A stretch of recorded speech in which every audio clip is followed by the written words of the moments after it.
نحمده ونصلي ونسلم على رسوله الكريم اما بعد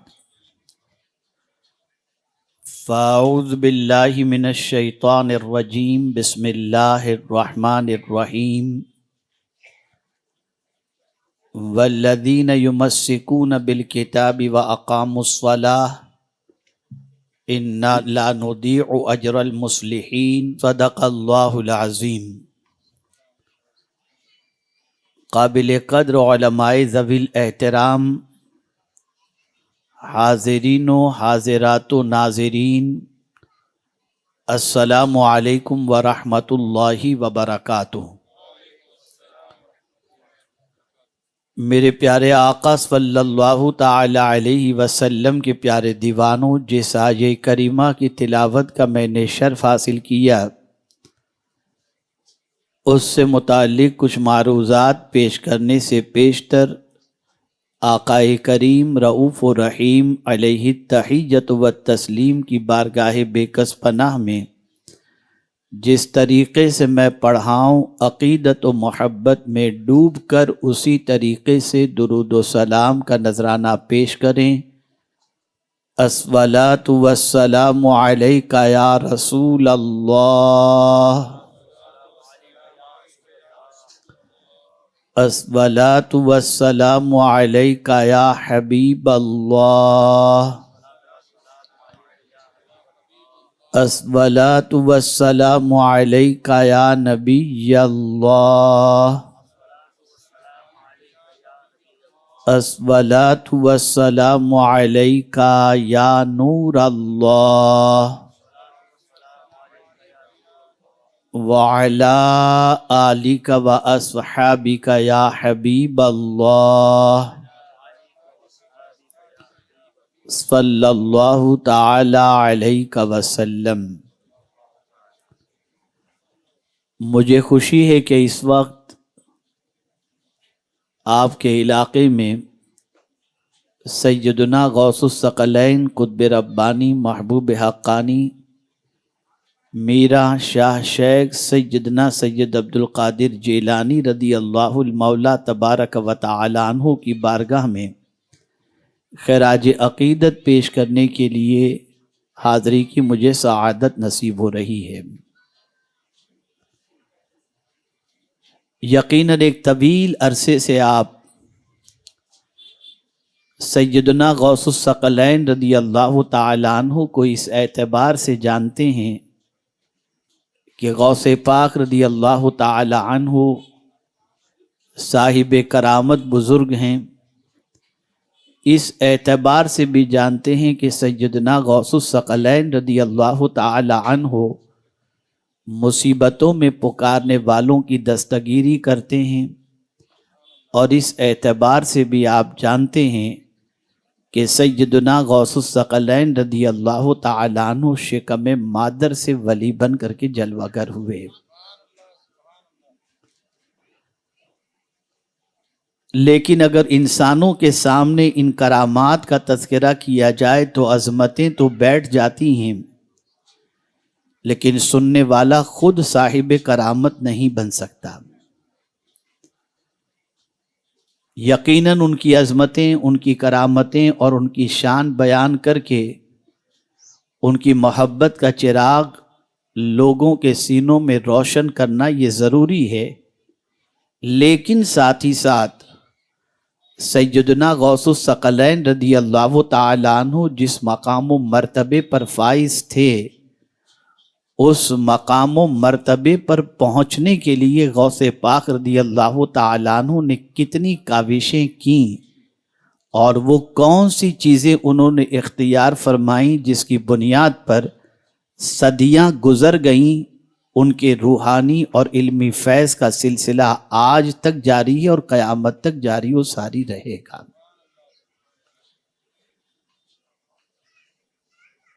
میرے پیارے آقا صلی اللہ علیہ وسلم کے پیارے دیوانوں، سیدنا غوث الثقلین رضی اللہ تعالیٰ عنہ حسنی حسینی سید اور ساتھ ہی ساتھ ایسے باپ اور ایسی ماں کے بیٹے تھے کہ جن کے تقوی اور طہارت کی قسم کھائی جا سکتی ہے۔ دنیا میں بسنے والا آج کا باپ تو یہ چاہتا ہے کہ میرا بیٹا نیک ہو، لیکن خود نیک بننے کے لیے تیار نہیں۔ دنیا کی ماں یہ چاہتی ہے کہ میرا بیٹا میرا لخت جگر، میری آنکھوں کی ٹھنڈک اور میرے نام کا ذریعہ بنے، لیکن ماں اپنے کردار کو اس طریقے سے سنوارتی نظر نہیں آتی جس کی بنیاد پر اس کے کردار کے اثرات اس کے بچے پر مرتب ہو سکیں۔ یقیناً مائیں اور باپ اگر سنور جائیں تو نسلیں سنور جایا کرتی ہیں، لیکن بڑی معذرت کے ساتھ میں عرض کرتا ہوں، جن راستوں پر ہم اپنی اولاد کو چلتے ہوئے دیکھنا چاہتے ہیں اس راستے پر ہم خود چلنے کے لیے تیار نہیں۔ تو جب تک ہم سیدنا غوث الثقلین رضی اللہ تعالیٰ عنہ کی حیات طیبہ کے اس پہلو کو نہیں دیکھیں گے، اس وقت تک ہم اس راستے پر نہ خود چل سکیں گے نہ اپنی اولاد کو چلا سکیں گے۔ آئیے میں ایک واقعہ آپ کے سامنے پیش کروں حضور غوث الثقلین کے والد کا، تاکہ آپ محسوس کر سکیں کہ بیٹا عبد القادر کی شکل میں کب پیدا ہوتا ہے۔ آپ دیکھیں، ایک سیب، ایک ایپل تیرتا ہوا تالاب سے گزر رہا تھا، اور غوث پاک کے ہونے والے والد نے سیب کے باغ کے مالک کی اجازت کے بغیر وہ سیب کھا لیا۔ کھانے کے بعد احساس ہوتا ہے کہ کیا خبر یہ کس کے باغ کا سیب ہے، اور اگر قیامت میں پروردگار جل جلالہ نے اس سیب کے بارے میں مجھ سے سوال پوچھ لیا کہ تم نے مالک کی اجازت سے یہ سیب کھایا تھا یا خود اپنے حساب سے تم نے کھا لیا، کیا تمہیں قیامت میں اس کی جواب دہی کا خیال نہیں تھا؟ بس اس تصور کا آنا تھا۔ تالاب کے کنارے چلتے چلتے اس باغ تک پہنچ گئے جس باغ سے گر کر کے یہ سیب تالاب کے اندر پہنچا تھا۔ باغ کے مالک سے رابطہ کرنے کے بعد اپنی غلطی کا اظہار اور اقرار ان کے سامنے کرنے کی وجہ سے باغ کے مالک بھی نیک تھے، پرہیزگار تھے، اللہ کے برگزیدہ بندے تھے۔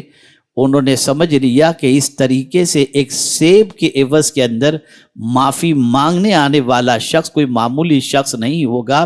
پیشانی دیکھی، پڑھ لیا کہ شاید یہ اللہ کا نیک اور برگزیدہ بندہ ہے۔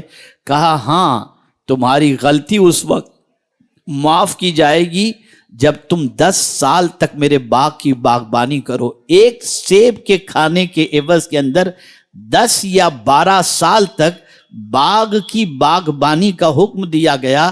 قربان جائیے، اس ایک غلطی کی توبہ کے لیے غوث پاک کے ہونے والے والد نے 12 سال تک باغبانی کی۔ اور پھر کمال کی بات یہ ہے کہ اس تکمیل کے بعد ان سے کہا جاتا ہے کہ تمہیں میری بیٹی سے شادی کرنی ہوگی، اور میری بیٹی آنکھ سے نابینا، ہاتھ سے معذور، کان سے معذور، پیر سے معذور ہے۔ اگر تم اس سے شادی کر لوگے تمہاری غلطی کو معاف کر دیا جائے گا۔ غوث پاک کے ہونے والے والد اس کے لیے بھی تیار ہو جاتے ہیں، اور شادی کے بعد جب کمرے میں پہنچتے ہیں تو آپ کیا دیکھتے ہیں؟ ہاتھ پیر ہر اعتبار سے ایک صحیح و سلامت لڑکی وہاں پر موجود ہے۔ گھبرا کر باہر آئے، اور آنے کے بعد اس بچی کے والد جو باغ کے مالک تھے ان سے کہا کہ آپ نے تو یہ کہا تھا کہ اس طریقے سے میری بیٹی معذور ہے، شاید کہ آپ نے کسی اور بچی کے یہاں مجھے بھیج دیا، وہاں تو صحیح سلامت ایک بچی موجود ہے۔ تو اسی موقع پر غوث پاک کے ہونے والے نانا نے برجستہ کہا، میں نے جو کہا تھا بیٹی آنکھ سے معذور ہے، تو وجہ یہ ہے کہ میری بیٹی نے اپنی آنکھ سے کسی غیر محرم کو کبھی نہیں دیکھا، کان سے کوئی شریعت کے خلاف بات نہیں سنی، اور ہاتھ سے کوئی غلط کام نہیں کیا، اور پیر سے گناہوں کی طرف نہیں گئی۔ اب آپ دیکھیں، ماں جب ایسی ہو اور باپ جب ایسا ہو تو بیٹا عبد القادر جیلانی جنم لیا کرتا ہے۔ میرے پیارے آقا صلی اللہ علیہ وسلم کے پیارے دیوانوں، سیدنا غوث پاک کو کئی نسبتیں حاصل ہیں۔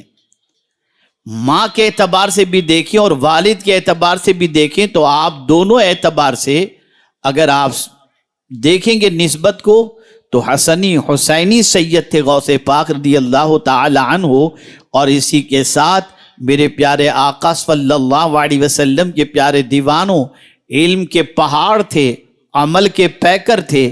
ان ساری چیزوں کے ہونے کے باوجود وہ کیا چیز تھی جس نے غوث پاک رضی اللہ تعالیٰ عنہ کے خطاب کے اندر، آپ کے وعظ کے اندر، آپ کے جملوں کے اندر، آپ کے قلم کے اندر وہ تاثیر رکھ دی کہ آج صدیاں گزر گئیں، اس کے اثرات انسانوں کے دل پر آج بھی ویسے ہی ہوتے ہیں جیسے اس سے پہلے ہوا کرتے تھے۔ ہمیں اسی کو سمجھنا ہے اور میں آج اسی کو سمجھانا چاہوں گا۔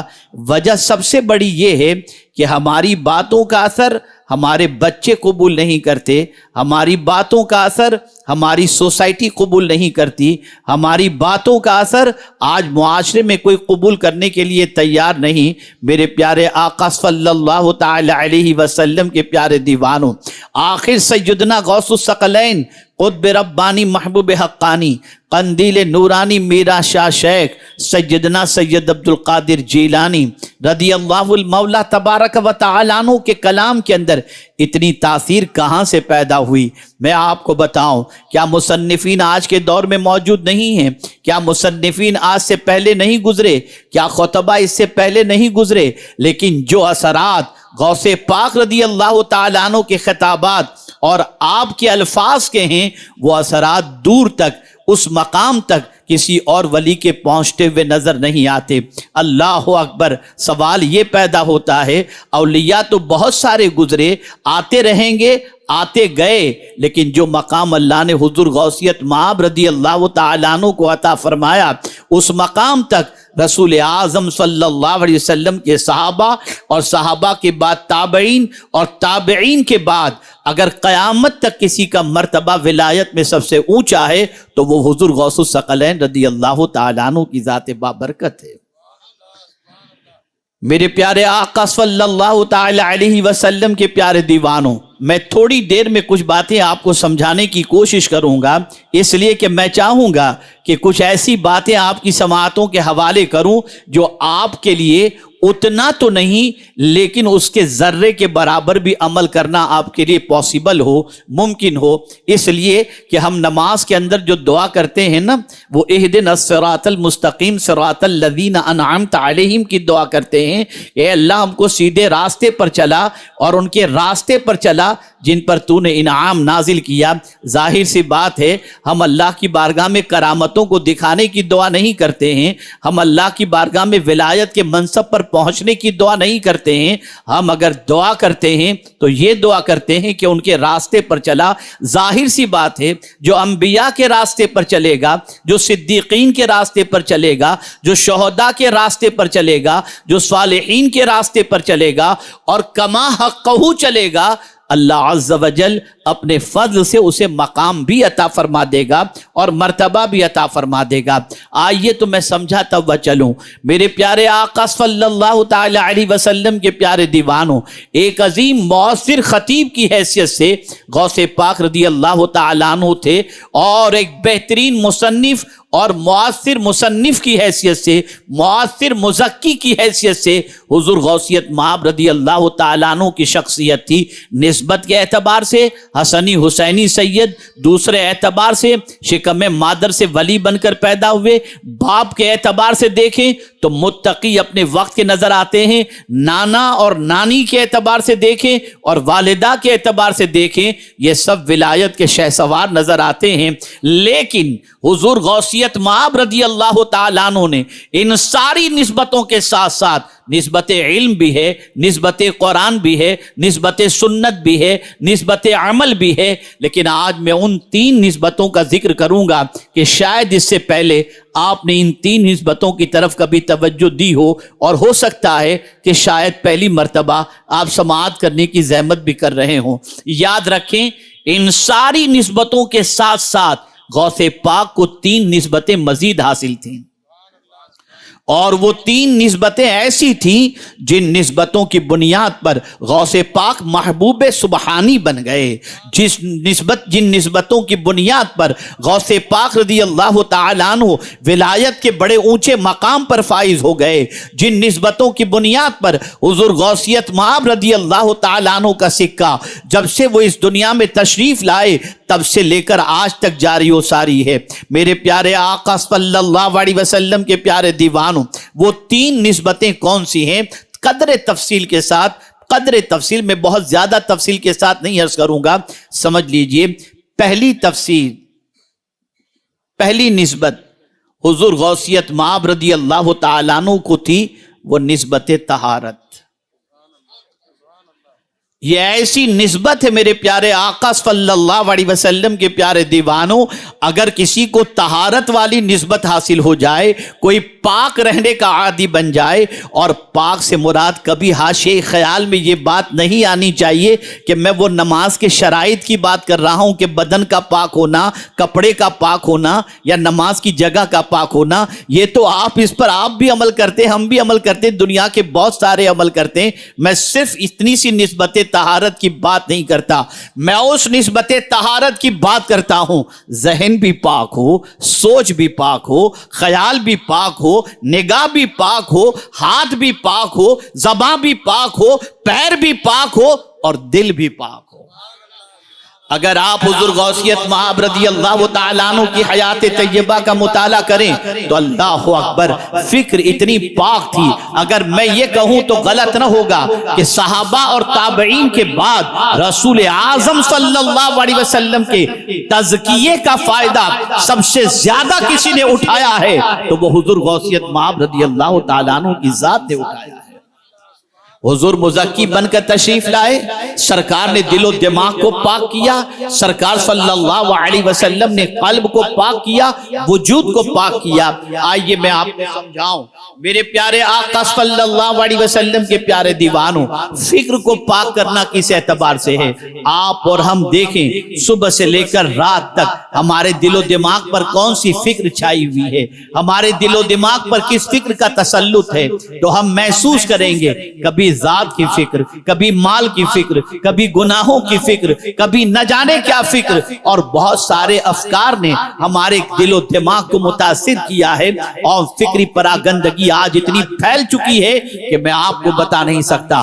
جانتے ہیں موجودہ دور کے اندر پوری دنیا نے یہ عزم مصمم کر لیا ہے کہ کسی مسلمان کا ذہن پاک نہیں رہنا چاہیے، بلکہ مسلمان ہی کی تخصیص نہیں، دنیا کے کسی انسان کا ذہن پاک نہ ہو، انسان ناپاک ہو جائے، اس کی فکر ناپاک ہو جائے، اس کا دل ناپاک ہو جائے، اس کا وجود ناپاک ہو جائے، اس کا خاندان ناپاک ہو جائے، اس کی زندگی ناپاک ہو جائے۔ اس کے لیے دنیا کوشش کر رہی ہے، اور دنیا نے آج الیکٹرانک میڈیا کے ذریعے، پرنٹ میڈیا کے ذریعے اور سوشل میڈیا کے ذریعے آج جوانوں کی جوانی کو تباہ کر دیا، برباد کر دیا، اور آج صاف ستھرے نوجوان اور صاف ستھری بچیوں کو تلاش کرنا ہو تو مشکل نظر آتا ہے۔ نہ جانے کس حد تک آج کا انسان گناہوں کے دلدل کے اندر اور ناپاکی کے دلدل کے اندر ڈوبتا چلا جا رہا ہے۔ آپ اندازہ لگائیں ایسے ماحول کے اندر فکر کو پاک کرنا کتنا ڈیفیکلٹ ہے۔ فکر جب پراگندہ ہو جاتی ہے تو وجود خود بخود پراگندہ ہو جاتا ہے۔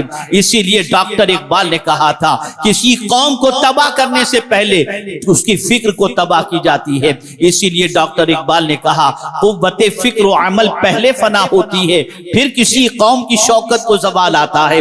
جب کسی انسان کی فکر گندی ہو جائے، کسی انسان کی فکر خود غرضی والی ہو جائے، کسی انسان کی فکر ذاتی مفاد کی ہو جائے، کسی انسان کی فکر کسی پر ظلم و زیادتی کی ہو جائے، وہ انسان زمین پر دوسروں کے لیے اس طرح نہیں ہوتا جو نفع بخش ہو، بلکہ فکری پراگندگی کی بنیاد پر وہ انسان دوسروں کے لیے مضر ثابت ہوتا ہے اور اس کی زندگی زمین کے اوپر بوجھ بن جاتی ہے۔ لیکن جب ہم غوث پاک رضی اللہ تعالیٰ عنہ کی حیات طیبہ کا مطالعہ کرتے ہیں تو ان کی فکر کبھی ذات کے فائدے کی نہیں رہی، ہمیشہ امت کے فائدے کی نظر آتی ہے۔ انہوں نے رسول اعظم کا یہ ارشاد پڑھ لیا تھا، اللہ اکبر، کون سا انسان سب سے بہتر ہے؟ تو پیغمبر رحمت صلی اللہ علیہ وسلم نے فرمایا خیر الناس من ينفع الناس، لوگوں میں سب سے بہتر وہ ہے جو لوگوں کو نفع پہنچانے والا ہو۔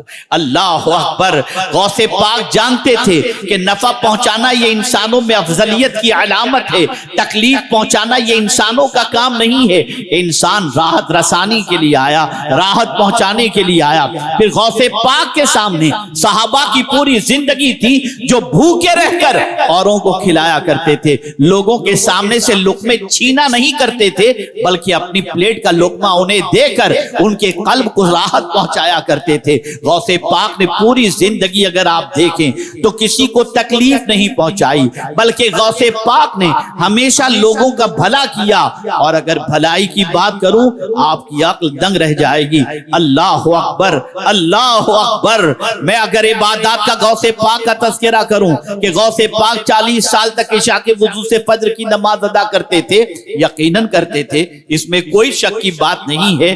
اسی طریقے سے غوث پاک رضی اللہ تعالیٰ عنہ نے کئی سالوں تک ایک ایک رات میں پورا قرآن ختم کیا۔ اگر یہ تذکرہ کروں تو بھی غلط نہیں، یہ بالکل اپنی جگہ پر ہے، لیکن ہم غوث پاک سے پوچھتے ہیں یا سیدنا غوث الثقلین، ذرا یہ تو بتائیے کہ فرائض کے بعد آپ کی نگاہوں کے اندر سب سے بہترین عمل کون سا ہے؟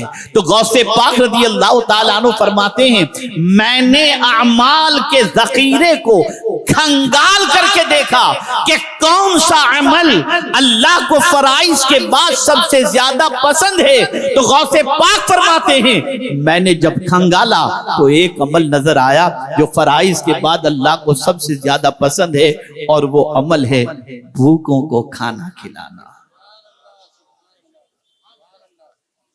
آپ اندازہ لگائیں، اے رسول اعظم صلی اللہ تعالی علیہ وسلم کے دیوانوں، یہ کہنا بہت آسان ہے بھوکوں کو کھانا کھلانا، آپ بھی کھلاتے ہوں گے، ہم بھی کھلاتے ہوں گے، لیکن کھلانے کا یہ انداز کہیں اور نظر نہیں آتا، یہ صرف غوثیت مآب کی بارگاہ میں نظر آتا ہے۔ قحط کا زمانہ ہے، شدت بھوک کی بنیاد پر غوث پاک بھی پریشان ہیں، اور ایک مسجد کے اندر سیدنا غوث الثقلین رضی اللہ تعالیٰ عنہ تشریف فرمائے، مد مقابل ایک نوجوان اپنی تھیلی میں سے کچھ روٹی اور گوشت نکالتا ہے جس کی خوشبو غوث پاک کی مشام جاں کو معطر کر دیتی ہے۔ غوث پاک نے صرف دیکھا، کہا کچھ بھی نہیں، لیکن اس شخص سے کہا کیا آپ میرے ساتھ شامل ہو سکتے ہیں؟ تو غوث پاک نے پہلے اس سے پوچھا یہ بتاؤ تم کہاں سے آئے ہو؟ کہا میں جیلان سے آیا ہوں۔ کہا اچھا میں بھی تو جیلان کا ہوں۔ اس نے برجستہ پوچھا آپ کا نام؟ میرے غوث پاک نے فرمایا میرا نام عبد القادر ہے۔ وہ رونے لگا، معافی مانگنے لگا۔ غوث پاک نے فرمایا کیا ہوا؟ کہا میں جب جیلان سے بغداد آ رہا تھا تو آپ کی والدہ نے آپ کے لیے کچھ رقم مجھے عطا کی تھی اور کہا تھا میرے بیٹے عبد القادر کو پہنچا دینا، لیکن قحط کی وجہ سے میرے پاس جتنا توشہ تھا سب تو ختم ہو گیا، لیکن جب آپ کی رقم میرے پاس موجود تھی میں نے اسی رقم سے یہ گوشت خریدا ہے، اسی رقم سے روٹیاں خریدی ہیں، مجھے معاف کر دیجئے کہ میں نے امانت میں خیانت کی، یہ باقی جو موجود رقم ہے اسے قبول فرما لیں۔ غوث پاک نے بقدر ضرورت تھوڑی سی اس رقم سے لیا اور فرمایا تو مسافر ہے، میری رقم کی مجھ سے زیادہ تجھے ضرورت ہے، تو اسے قبول کر لے۔ میں پوچھنا چاہتا ہوں لاکھوں میں سے 10,000 دے دینا آسان ہے، لیکن ضرورت کے باوجود کسی پریشان حال کی مدد کرنا یہ اگر سیکھنا ہے تو یہ غوث پاک سے سیکھنا۔ اے رسول اعظم صلی اللہ علیہ وسلم کے دیوانوں، ایک ہوتا ہے فکر کا پاکیزگی کی بات کرنا، اور دوسرا ہوتا ہے فکر اتنی پاکیزہ ہو کہ اس فکر پر عمل بھی ہو رہا ہو۔ غوث پاک رضی اللہ تعالیٰ عنہ فکر امت کے اندر گرفتار تھے۔ حضور صلی اللہ علیہ وسلم کی امت کو ہر طریقے سے نفع پہنچانا یہ غوث پاک رضی اللہ تعالیٰ عنہ کی عادت کریمہ تھی۔ کوئی ثابت نہیں کر سکتا کہ سیدنا غوث پاک رضی اللہ تعالیٰ عنہ نے کسی کو جان بوجھ کر کی اذیت پہنچائی ہو۔ اتنی فکر پاک تھی، اتنی فکر پاک تھی، جب بھی سوچتے تھے تو بھلائی کے بارے میں سوچتے تھے، انسانوں کا بھلا سوچتے تھے، انسانوں کی فکر کرتے تھے، انسانوں کے لیے دعائیں کیا کرتے تھے، حضور کی امت کے لیے دعائیں کیا کرتے تھے۔ میرے پیارے آقا صلی اللہ علیہ وسلم کے پیارے دیوانوں، غلط خیال کے حوالے سے آدمی سوچ بھی نہیں سکتا کہ غوث پاک کسی کے بارے میں غلط سوچتے ہوں یا گناہوں کا خیال بھی آتا ہو۔ نہیں، انہوں نے اپنے آپ کو اللہ کے ایک فرمان پر عمل کے سلسلے میں ایسا ڈال دیا تھا کہ وہ جانتے تھے مجھے کسی انسان کا محبوب نہیں بننا، مجھے بننا ہے تو میرے رب کا محبوب بننا ہے، مجھے میرے پروردگار کا محبوب بننا ہے۔ اس لیے قرآن کی آیتوں کا مطالعہ کرنے کے بعد ان اوصاف کے عامل بن گئے اور ان اوصاف کو اپنی زندگی میں شامل کر لیا۔ جب دیکھا انہوں نے کہ قرآن مقدس میں اللہ نے فرمایا ہے ان اللہ یحب التوابین ویحب المتطہرین، کہ بے شک اللہ توبہ کرنے والے اور پاک رہنے والے سے محبت فرماتا ہے، تو اللہ اکبر، ولایت کے منصب پر فائز ہو جانے کے باوجود بھی غوث پاک کعبے کے دروازے پر پہنچ کر اللہ سے معافی مانگتے نظر آتے ہیں اور دنیا کو درس دے رہے ہیں کبھی خود کو کامل نہ سمجھنا، اس لیے کہ اگر تم توبہ کرو گے تو اللہ تعالیٰ تمہارے توبہ کرنے کی وجہ سے تمہیں اپنا پسندیدہ بندہ بنا دے گا۔ پاک تھے، توبہ کرنے والے تھے، مطہر تھے، پاکیزگی اختیار کرنے والے تھے، اس لیے کہ وہ جانتے تھے انسان جتنا زیادہ پاک رہے گا، سوچ کے اعتبار سے، فکر کے اعتبار سے، لباس کے اعتبار سے، خیالات کے اعتبار سے، ہر اعتبار سے جتنا بھی وہ پاک رہے گا اللہ تعالیٰ اس پاک رہنے والے بندے سے محبت فرماتا ہے۔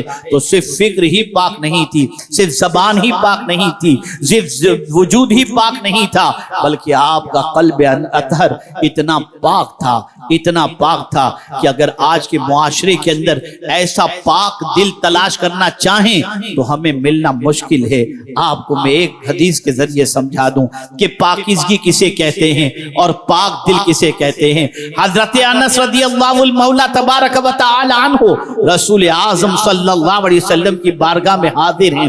پیغمبر رحمت صلی اللہ علیہ وسلم نے فرمایا اے انس، تم سے ہو سکے تو صبح اس حال میں کرو کہ تمہارے سینے میں کسی مومن کے لیے کینہ نہ ہو، اور اے انس یہ میری سنت ہے، اور جس نے میری سنت سے محبت کی اس نے مجھ سے محبت کی، اور جس نے مجھ سے محبت کی وہ جنت میں میرے ساتھ۔ داڑھی رکھنا آسان ہے، امامہ شریف پہننا آسان ہے، عطر لگانا آسان ہے، سرما لگانا آسان ہے، سینے کو کینے سے پاک کرنا آسان نہیں ہے۔ اسی لیے اعلیٰ حضرت نے بھی بارگاہ رسول میں عرض کیا تو یہی تو عرض کیا، تو جو چاہے تو ابھی میل میرے دل کے دھلیں کہ خدا دل نہیں کرتا کبھی میلا تیرا۔ آج اگر معاشرے کا جائزہ لیا جائے تو ہمارا دل اتنا پراگندہ ہے کہ جس کی کوئی انتہا نہیں۔ دل میں تکبر، دل میں گھمنڈ، دل میں دولت کا نشہ، دل میں بغض، دل میں کینہ، یہ بھرا پڑا ہے ان ساری چیزوں سے ہمارا دل۔ اور جب غوث پاک رضی اللہ تعالیٰ عنہ کے قلب کو ہم دیکھتے ہیں تو عقل دنگ رہ جاتی ہے۔ اتنا صاف ستھرا دل، اور یاد رکھیں اور اچھی طریقے سے یاد رکھیں، کسی کی زبان سے حکمت کے بول اسی وقت نکلتے ہیں جب اس کا دل پاک اور صاف ستھرا ہو۔ اے رسول اعظم صلی اللہ علیہ وسلم کے دیوانوں، سیدنا غوث الثقلین رضی اللہ تعالیٰ عنہ کا دل بہت پاک تھا، بہت صاف ستھرا تھا۔ غوث پاک رضی اللہ المولا تبارک و تعالیٰ عنہ اس حد تک اپنے دل کو صاف ستھرا کیے ہوئے تھے کہ اگر میں یہ کہوں تو غلط نہ ہوگا کہ دل میں کسی قسم کی آلائش کا ایک دھبا بھی آپ کو کہیں دور تک نظر نہیں آ سکتا۔ تو یہ نسبت طہارت، یہ پہلی نسبت یہ غوث پاک کو حاصل تھی۔ آپ دیکھ لیجئے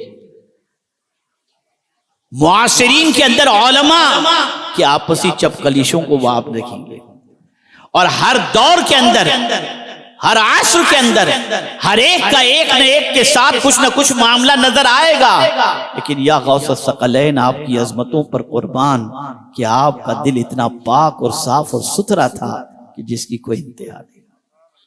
یہ نسبت طہارت۔ دوسری نسبت جو غوث پاک کو حاصل تھی وہ تقوی کی نسبت۔ غوث پاک رضی اللہ المولا تبارک و تعالیٰ عنہ صرف متقی ہی نہیں تھے، بلکہ وقت کا مجدد کہتا ہے غوث اعظم امام التقا۔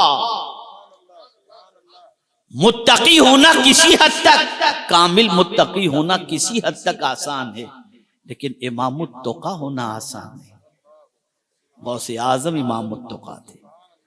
قدم قدم پر اللہ کا ڈر، جائز و ناجائز کا خیال، حرام و حلال کا خیال، اور بڑا مشہور قول ہے غوث پاک رضی اللہ تعالیٰ عنہ کا کہ اگر کوئی مستجاب الدعوات یا اللہ کا قرب حاصل کرنا چاہے، عقل حلال اور صدق مقال یہ دو چیزوں کو اختیار کر لے، اس ایمان والے کو اللہ اپنے قرب کی دولت سے مالا مال کر دیا کرتا ہے۔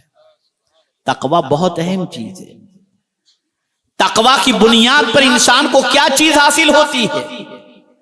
میں فلاں کے قریب ہو جاؤں، میں فلاں کے قریب ہو جاؤں، میں فلاں کے قریب ہو جاؤں، میں اس طاقتور کے قریب ہو جاؤں، میں اس طاقتور کے قریب ہو جاؤں۔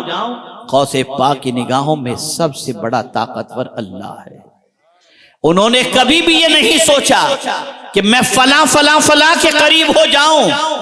ان کے دل و دماغ میں ایک ہی چیز تھی کہ میں وہ کون سی چیز اختیار کروں جس کی بنیاد پر اللہ عز و جل کا قرب بھی نصیب ہو جائے، اور دنیا کی نگاہوں کے اندر میں کچھ بھی رہوں، مجھے دنیا کی نگاہوں سے زیادہ مجھے میرے رب کی نگاہوں میں عزت والا بننا ہے۔ تو قرآن میں انہوں نے اوصاف تلاش کیے کہ اللہ کے نزدیک عزت والا بننے کے لیے کیا کرنا ہوگا۔ تو قرآن کہتا ہے ان اکرمکم عند اللہ اتقاکم، بے شک اللہ کے نزدیک تم میں سب سے زیادہ عزت والا وہ ہے جو سب سے زیادہ اللہ سے ڈرنے والا ہے۔ آپ اندازہ لگائیں، حضور غوث الثقلین رضی اللہ تعالی عنہ تقوی کے پیکر تھے، تقوی کے عظیم پہاڑ تھے۔ حضور غوثیت مآب رضی اللہ تعالی عنہ جانتے تھے کہ تقوی اتنی عظیم دولت ہے کہ اگر کوئی متقی بن جائے تو کبھی وہ تنہا نہیں ہوتا۔ اللہ فرماتا ان اللہ مع الذین اتقوا والذین هم محسنون، بے شک اللہ متقین کے ساتھ ہے۔ ہم اور آپ بارگاہ سمدیت کے اندر مدد کے طلبگار ہیں، لیکن اپنی زندگی کو ہم سنوارنے کے لیے تیار ہیں۔ ہم ہر چیز سے تو ڈرتے نظر آتے ہیں، لیکن خدا کا خوف ہمارے دل سے بالکل نکل گیا۔ بلکہ قرآن کہتا ہے بل یرید الانسان لیفجر امامہ، کیا انسان اپنے رب کے سامنے گناہ کرنے کے لیے ارادہ کر رہا ہے؟ آج اگر کوئی کیمرہ دیکھ رہا ہو، گاڑی کی رفتار سلو کر دیتے ہو، لیکن قدرت دیکھ رہی اور تم گناہ کر رہے۔ اتنا بے باک آج کا انسان ہو گیا، اتنا بے خوف آج کا انسان ہو گیا۔ آج ہماری آئیڈینٹی اور پہچان کیا بن رہی ہے؟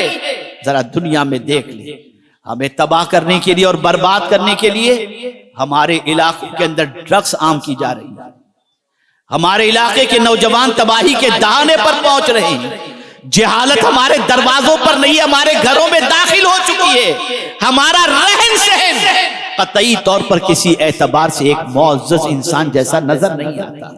ہم نے اپنے آپ کو تباہ کر دیا, ہم نے اپنے آپ کو برباد کر دیا, ہماری عادتیں بگڑ گئیں, ہمارے انداز بگڑ گئے. میں ابھی یہاں آ رہا تھا, یہاں آتے وقت کھڑک پر دو نوجوانوں کو جھگڑا کرتے میں نے دیکھا. اتنی گندی گالیاں کہ کان پھٹ جاتے. یہ ہماری پہچان ہے. کیا خالی دعائیں کرنے سے حالات بدل جاتے ہیں؟ کیا خالی تعویذات سے حالات بدل جاتے ہیں؟ ہمیں بدلنا. غوث پاک رضی اللہ المولا تبارک و تعالی عنہ نے دنیا کے انسانوں کے حالات بدلے اور دنیا میں انقلاب پیدا کیا. کس طریقے سے پیدا کیا؟ غوث پاک نے اپنے وجود کو مؤثر بنایا. پریکٹس اگر میں کہوں گا تو آپ کی عقل دنگ رہ جائے گی. کم و بیش 11 سال غوث پاک نے علم حاصل کیا اور اس علم پر 25 سال تک غوث پاک نے عمل کیا. خود 25 ایئرز تک کم و بیش اس علم کو اپنی زندگی پر نافذ کر کے عمل کیا, پھر بھی تقریر کے لیے تیار نہیں ہوئے. جب حضور نے فرمایا اور لعاب دہن جب رکھا اور مولا علی نے جب لعاب دہن رکھا, تب غوث پاک نے تقریر کرنا شروع کی. میرے پیارے آقا صلی اللہ تعالی علیہ وسلم کے پیارے دیوانوں, بدلو اپنی سوچ. تقوی کا لباس آپ دیکھیں, حج کے لیے جا رہے ہو تو قرآن کہتا ہے وَلِبَاسُ التَّقْوَىٰ ذَلِكَ خَيْرٌ. روزے رکھ رہے ہو, مقصد بتاتا ہے لَعَلَّكُمْ تَتَّقُونَ. قیامت میں نجات پانا چاہتے ہو وَيُنَجِّ اللَّهُ الَّذِينَ اتَّقَوْا بِمَفَازَتِهِمْ لَا يَمَسُّهُمُ السُّوءُ. آپ کو جا بجا دیکھیں, نکاح کا معاملہ ہے, وہاں بھی حضور تلاوت کرتے ہیں تو یا ایھا الذین آمنوا اتقوا اللہ حق تقاتہ ولا تموتن الا وانتم مسلمون. یہ جا بجا تقوی کی بات کہی جا رہی ہے, لیکن آج ہماری زندگی کا حال یہ ہے کہ سب سے ڈرتے ہیں, رب سے نہیں.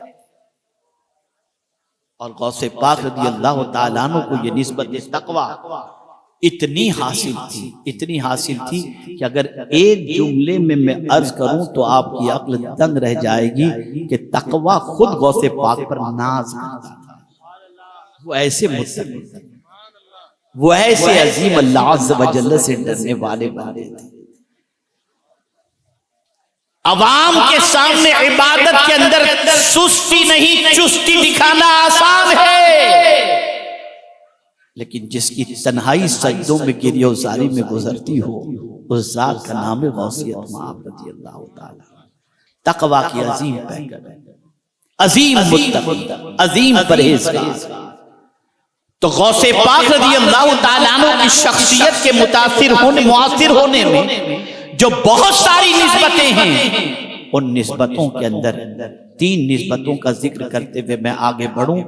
ایک ہے نسبت طہارت اور دوسری ہے نسبت تقوی. آدمی کہتا ہے کیا تقوی سے سارے کام بن جاتے ہیں؟ ارے میاں قرآن اٹھا کر دیکھو, اللہ فرماتا ہے وَمَن يَتَّقِ اللَّهَ يَجْعَلْ لَهُ مِنْ أَمْرِهِ يُسْرًا. جو اللہ سے ڈرتا ہے اللہ اس کے سارے کام آسان کر دیتا ہے. آپ ذرا دیکھیں, مرنے والا بندہ جب مرتا ہے تو ہر مرنے والے جیسی پوزیشن متقی کی نہیں ہوتی.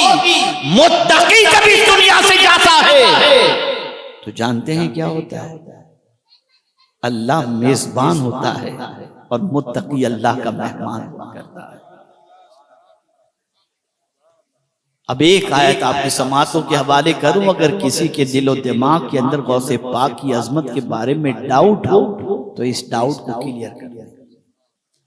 ہاں بہت سارے یہ تو کہتے ہیں کہ شیخ محی الدین عبد القادر جیلانی بڑے عظیم صوفی تھے, لیکن غوث اعظم کہنے میں ان کی نانی مر جاتی ہے, یہ نہیں کہتے. اور کبھی کبھی ایسا ہوتا ہے کہ اللہ والوں کے حوالے سے بھی یہ کہہ دیتے ہیں کہ یہ اللہ والے کیا ہیں. ارے نادان, تو قرآن تو پڑھ, قرآن کہتا ہے ام نجعل المتقین کالفجار. کیا متقین گنہگاروں کی طرح ہیں؟ اور اگر کوئی یہ کہے کہ اللہ والوں کی دوستی کام نہیں آتی، تو میں کہتا ہوں تو غلط کہہ رہا ہے۔ دنیا میں بھی دوستی کام آتی ہے اور آخرت میں بھی کام آتی ہے۔ اسے میں قرآن سے سمجھاؤں۔ اللہ ارشاد فرماتا ہے الاخلاء یومئذ بعضهم لبعض عدو الا المتقین۔ قیامت کے دن بعض جگری دوست ایک دوسرے کے دشمن ہو جائیں گے مگر متقین، متقین اپنے ماننے والوں کے لیے دشمن نہیں بلکہ اللہ عز و جل ان سے دوستی کرنے والوں پر کرم کی نظر فرمائے گا، اور اللہ تعالیٰ ان کی سفارش کو قبول بھی فرمائے گا۔ اور اگر یہ بات اتنی اہم نہ ہوتی تو کبھی حضور اعلی حضرت امام عشق و محبت یہ نہ کہتے اس نشانی کے جو سگ ہیں نہیں مارے جاتے، حشر تک میرے گلے میں رہے پٹا تیرا۔ اور وہ غوث اعظم میرے پیارے آقا صلی اللہ علیہ وسلم کے پیارے دیوانوں، وہ امام عشق و محبت جن کی زندگی عشق رسالت مآب صلی اللہ علیہ وسلم میں اور ساتھ ہی ساتھ دین کے احیاء کے اندر گزری، آپ جانتے ہیں کسی عمل پر ان کو ناز نہیں، بارگاہ رسول میں پہنچتے ہیں تو کہتے ہیں تیری سرکار میں لاتا ہے رضا اس کو شفیع جو میرا غوث ہے اور لاڈلا بیٹا تیرا۔ اے رسول اعظم صلی اللہ علیہ وسلم کے پیارے دیوانوں، تین نسبتوں کا ذکر، طہارت، تقوی۔ میں سمجھتا ہوں کہ اگر آج کا مسلمان بھی اپنی فکر کو پاک کر لے، آج کا مسلمان بھی اپنے دل کو پاک کر لے، آج کا مسلمان بھی ہمیشہ باوضو رہنے کی عادت بنائے، آج کا مسلمان بھی پاکیزگی سے پیار کر لے، اور آج کا مسلمان بھی اپنے دل کو بغض و کینہ و تکبر و حسد سے پاک کر لے، تو میں یقین کے ساتھ کہہ سکتا ہوں وہ غوثیت مآب کے درجے پر تو نہیں لیکن ان کے غلاموں میں ضرور شامل ہو سکتا ہے۔ اسی طریقے سے آج کا مسلمان اگر اللہ سے ڈرنے والا بن جائے، اور اللہ سے ڈرنے کا معاملہ صرف ایسا نہ ہو کہ معزز لوگوں کے درمیان رہے تب اللہ سے ڈرے، وہ خلوتوں میں بھی اللہ سے ڈرے، وہ تنہائی میں بھی اللہ سے ڈرے، وہ ظاہر میں بھی اللہ سے ڈرے، وہ باطن میں بھی اللہ سے ڈرے۔ جب ڈر اس کی زندگی کا لباس بن جائے تو یاد رکھیں اللہ رب العزت جل جلالہ اسے عزت کا تاج عطا فرمائے گا۔ اب آئیے تیسری نسبت کا تذکرہ کر کے میں اپنی گفتگو کو ختم کروں۔ وہ تیسری نسبت کون سی ہے؟ نسبت اخلاص۔ غوث پاک کو یہ نسبت حاصل تھی، وہ کوئی کام نام و نمود کے لیے نہیں کرتے تھے، وہ کوئی کام دنیا سے فائدہ اٹھانے کے لیے نہیں کرتے تھے، وہ کوئی کام دنیا سے واہواہی کے لیے نہیں کرتے تھے، وہ کوئی کام دنیا سے کسی قسم کا صلہ لینے کے لیے نہیں کرتے تھے۔ اور یاد رکھیں غوث پاک نے خود کہا ہے ہر ولی کسی نہ کسی نبی کے قدم پر ہے اور میں محمد عربی صلی اللہ علیہ وسلم کے قدم پر ہوں۔ اب آپ دیکھیں نسبت اخلاص، پیورٹی بڑی عظیم چیز ہے۔ اخلاص کی اتنی طاقت ہے، قرآن کی روشنی میں سمجھاتا ہوں۔ ہم بہک جاتے ہیں، ہمارے قدم پھسل جاتے ہیں، ایک دن میں ہم نے شیطان کی کتنی بات مانی، اگر اس کا احتساب کریں تو ہمارا وجود اس کی گواہی دیتا ہوا نظر آئے گا۔ لیکن غوث پاک ولایت کے اونچے مقام پر فائز ہیں، کرامتوں کا صدور ہو رہا ہے، ماننے والوں کا جم غفیر ہے، دل بدل رہے ہیں، زندگیاں بدل رہی ہیں۔ ایک روز شیطان نے بہکانا چاہا۔ آج تو مالائیں پہن کر لوگ سمجھتے ہیں ولایت کے تاج پہن لیے، لیکن آپ ذرا سوچو، ایک تخت سے کسی نے آواز دی عبد القادر تم پر نماز معاف ہے، اور پھر خود کے حوالے سے خدا کہنے کی بات اس نے کہی۔ غوث پاک نے فوراً لا حول پڑھا، اور لا حول پڑھتے ہی وہ جل کر کے خاک ہو گیا۔ میں حیران ہوں یا اللہ، یہ شیطان کا داؤ کیوں نہیں چلا؟ تو میں نے قرآن کی طرف توجہ دی، مجھے ادھر سے جواب ملا۔ شیطان نے برجستہ کہا تھا لَأُغْوِيَنَّهُمْ أَجْمَعِينَ إِلَّا عِبَادَكَ مِنْهُمُ الْمُخْلَصِينَ، اے اللہ میں تیرے ان سارے بندوں کو بہکا کر کے رہوں گا، لیکن جو تیرا پیارا مخلص بندہ ہوگا اسے میں کبھی نہیں بہکا سکتا۔ تو شیطان اس لیے نہیں بہکا سکا کہ غوث پاک کا ہر عمل صرف اللہ کی رضا کے لیے تھا، پیورٹی تھی ان کے عمل کے اندر، اخلاص تھا ان کے عمل کے اندر، اور یہ اخلاص کا جذبہ، یہ اخلاص کا جذبہ اس لیے ان کے اندر بہت زیادہ تھا، کٹ کٹ کے بھرا ہوا تھا، کہ چونکہ وہ قدم ناز مصطفیٰ صلی اللہ علیہ وسلم پر تھے، اور حضور صلی اللہ علیہ وسلم سے اللہ نے حضور کی پیورٹی کے بارے میں فرمایا کہ تم کتنا مجھے چاہتے ہو اور میرے معاملے میں کتنے مخلص ہو، میرے محبوب ذرا تم ہی لوگوں کو بتا دو، قل ان صلاتی ونسکی ومحیایا ومماتی للہ رب العالمین، میرے محبوب تم کہہ دو بے شک میری نماز، میری قربانی، میرا جینا، میرا مرنا، یہ سب کچھ اللہ رب العالمین کے لیے ہے۔ غوث پاک نے دیکھا پیغمبر رحمت صلی اللہ علیہ وسلم کی زندگی کا ہر لمحہ اللہ رب العزت جل جلالہ کے لیے ہے، نماز بھی اللہ کے لیے، قربانی بھی اللہ کے لیے، اور حد تو یہ ہے حضور جیتے بھی تھے اللہ کے لیے اور جان بھی تھی اللہ کے لیے۔ تو غوث پاک نے سمجھ لیا فیضان مصطفیٰ سے مالا مال ہونا ہو تو ہمیں بھی اپنے ہر عمل کو اخلاص سے تعبیر کرنا پڑے گا، اخلاص کی دولت سے مزین ہونا پڑے گا۔ تو آپ دیکھیں کہ غوث پاک رضی اللہ تعالیٰ عنہ اتنے مخلص تھے، اتنے مخلص تھے کہ وقت کا خلیفہ بھی ان کی خدمت میں نذرانہ لے کر کے آتا ہے تو آپ اس کی بھی پرواہ کیے بغیر آپ اس کو اس طریقے سے اپنے پنجے کے اندر لیتے ہیں اور پھر نچوڑتے ہیں جس سے خون بہتا ہے، اور وہ خون اس کے دروازے تک پہنچانے کی بات کرتے ہیں۔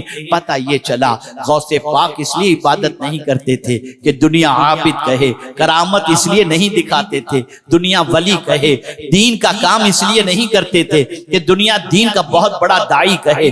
غوث پاک رضی اللہ تعالیٰ عنہ سخاوت اس لیے نہیں کرتے تھے کہ دنیا سخی کہے۔ غوث پاک رضی اللہ تعالیٰ عنہ روزے اس لیے نہیں رکھتے تھے کہ دنیا انہیں صاحب الدہر کہے۔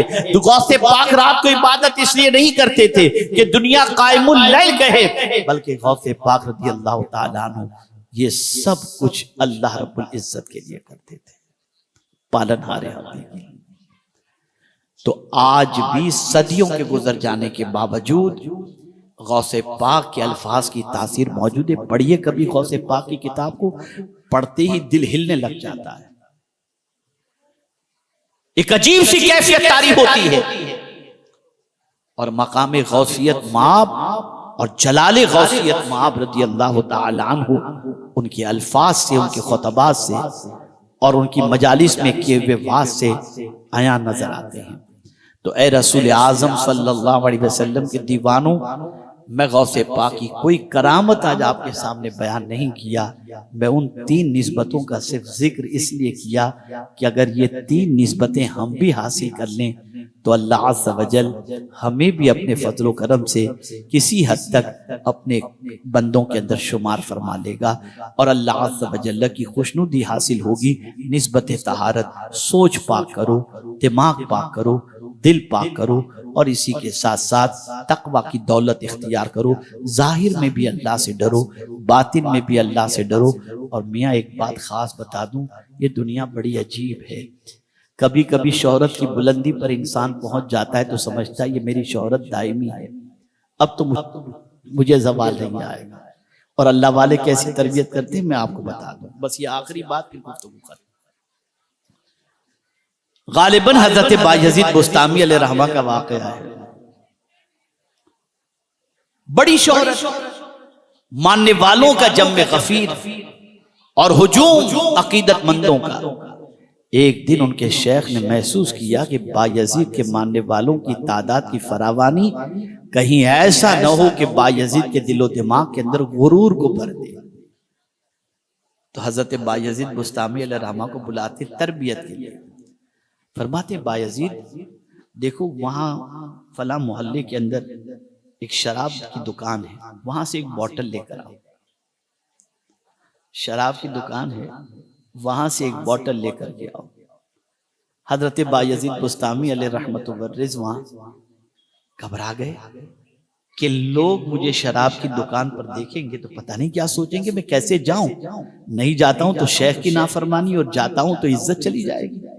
لیکن کڑوا گھونٹ پی کر کے چلے گئے اس شراب کی دکان کی طرف، اور جا کر کے کہا میرے شیخ نے تم سے بوٹل منگوائی ہے۔ اس نے ایک بوٹل دے دی۔ بایزید بسطامی لے کر آ رہے تھے تو راستے میں جو عقیدت مند جاتے وقت بایزید بسطامی کو تعریف کر رہے تھے، وہی بایزید بسطامی علیہ الرحمہ کو شراب کی دکان سے بوٹل لیتے آتے دیکھ کر گالی گلوچ، برا بھلا اور نہ جانے کیا کیا ان کو کہنا شروع کیا۔ بایزید بسطامی نگاہیں نیچی کیے ہوئے اپنے شیخ گھر کی طرف بڑھے۔ لوگوں نے بایزید بسطامی کے گھروں پر پتھراؤ بھی شروع کر دیا۔ جب شیخ کے پاس پہنچے تو شیخ نے فرمایا بایزید یہ باہر سے شور و گل کی بہت آواز آ رہی ہے، کیا ہو رہا ہے؟ حضور کیا بتاؤں، آپ نے فرمایا تھا وہاں سے جا کے میں بوٹل لے کر کے آؤں، میں بوٹل لینے کے لیے گیا، لوگوں نے مجھے شراب کی دکان پر دیکھا، متنفر ہوئے، گالی گلوچ کر رہے۔ اچھا بایزید یہ بتاؤ تم شراب کی دکان پر نہیں پہنچے تھے، اس سے پہلے جب تم جا رہے تھے تب ان کا رویہ تمہارے ساتھ کیا تھا؟ کہا حضور تب تو بہت تعریف کر رہے تھے۔ کہا یہ ہے دنیا میاں، ایک غلطی پر کس طریقے سے ساتھ چھوڑ دیتی ہے۔ دیکھو بیٹا بایزید اس کے اندر شراب نہیں سرکہ موجود ہے، میں نے اس کو کہہ دیا تھا کہ سرکہ رکھنا، بایزید کو بھیجوں گا تو دے دینا۔ آپ دیکھیں یہ دنیا ہے، ہم دنیا کا سمجھتے ہیں یہ ہمارا پرماننٹ ہے، کوئی پرماننٹ نہیں۔ آخری جملہ یاد رکھنا، زندگی بھر کے لیے یہ سبق ہے، پرماننٹ آپ سے محبت کرنے والا صرف اللہ ہے اور اس کے رسول ہیں، بس اسے یاد۔ کوئی پرماننٹ ساتھی نہیں ہے آپ کا، اسی لیے اعلیٰ حضرت کہتے ہیں آسیو تھام لو دامن ان کا، وہ نہیں ہاتھ جھٹکنے والے۔ قیامت میں ماں ہاتھ جھٹک دے گی، باپ ہاتھ جھٹک دے گا، بھائی ہاتھ جھٹک دے گا، رشتہ دار ہاتھ جھٹک دے گا، لیکن مصطفیٰ جان رحمت کبھی ہاتھ نہیں جھٹکیں گے۔ اس لیے اللہ والوں سے محبت کرو، اللہ کے رسول صلی اللہ علیہ وسلم سے محبت کرو، اور اللہ عز و جل سے سب سے زیادہ محبت کرو جو اللہ کی محبت میں بہت ڈوبے ہوئے تھے، جس کی وجہ سے غوث پاک کو محبوب سبحانی اور محبوب ربانی کہا جاتا ہے۔ وہ غوث پاک بھی اللہ کی بارگاہ میں دعا کرتے تھے تو یوں دعا کرتے تھے اللہم اسقنی شراب محبتی، اے اللہ مجھے تیری محبت کی شراب پلا دے۔ بدلو اپنی سوچ کو، بدلو اپنے افکار و نظریات کو۔ اللہ رب العزت جل جلالہ حضور غوثیت مآب رضی اللہ تعالیٰ عنہ کی تعلیمات پر عمل کی توفیق عطا فرمائے، اور رب قدیر جل جلالہ ان کے نقش قدم پر چلتے ہوئے زندگی گزارنے کی توفیق نصیب فرمائے۔ وما علینا الا البلاغ المبین۔ السلام علیکم ورحمۃ اللہ وبرکاتہ۔